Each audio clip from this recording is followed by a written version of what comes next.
Welcome to Revolution Hot Yoga. My name is Rebecca Jordan. I am the studio director and senior teacher here. And this is the first in our series of videos on the foundations and fundamentals of our yoga practice. We're going to be starting off this sequence talking about core stability and core stabilization as the primary focus and foundation that is at the base and the core of your yoga practice. So core stability is not just about tightening your abs, and it's not about getting a six-pack. It's about creating a really strong foundation through the center of your body and letting that strong foundation be the place from which all of your postures expand.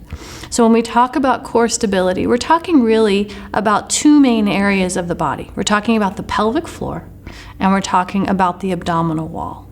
And in yogic terms, those are the bandhas. We have the Mula Bandha, which is the root lock, or the pelvic floor. And then we have the Uddiyana Bandha, which is the belly lock.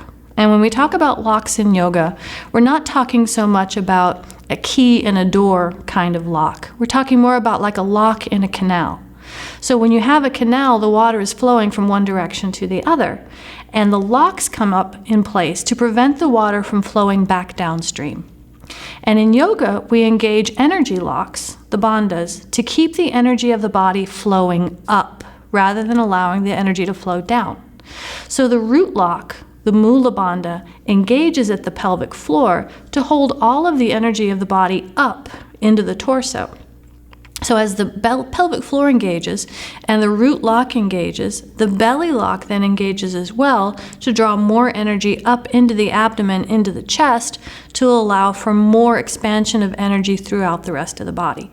When you have the pelvic floor engaged and you have the abdominal wall engaged, root lock and belly lock, then from there you've got a stable low back. Most people come to yoga for therapeutic reasons because they're dealing with low back instability, L4, L5, S1, herniations in their discs, all kinds of issues going on in the low back. Engage core stability, you strengthen and stabilize the low back. When you strengthen and stabilize the low back, you gain access to more expression of your practice.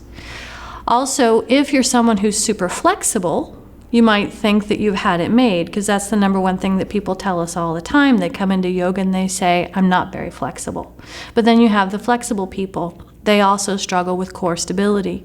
They need to have a stable foundation so that when they go into their flexibility, when they go into their range of motion, they're doing so consciously and with control.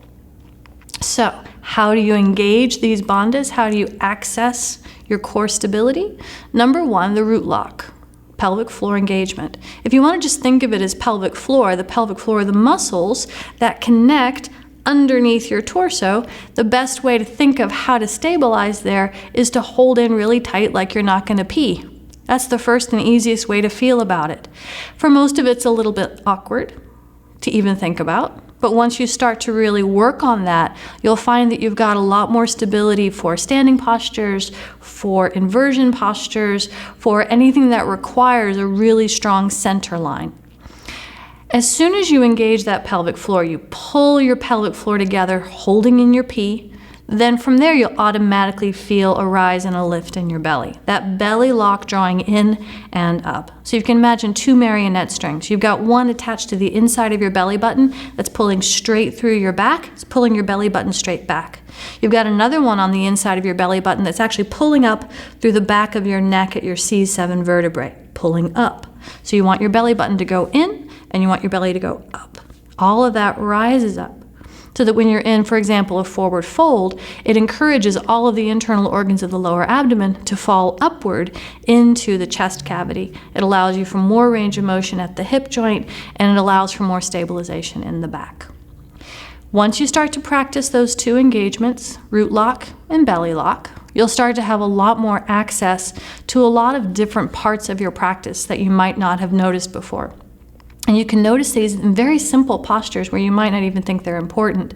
Like, for example, a tabletop or a standing posture like mountain pose. Really simple postures are the best place to start to practice these. And then as your practice expands, you can use them in more complex postures like handstands, headstands, any sort of difficult balancing, single leg balancing, all of that's going to give you a lot more stability and a lot more foundation. It takes practice, but the more you do it, the better it gets.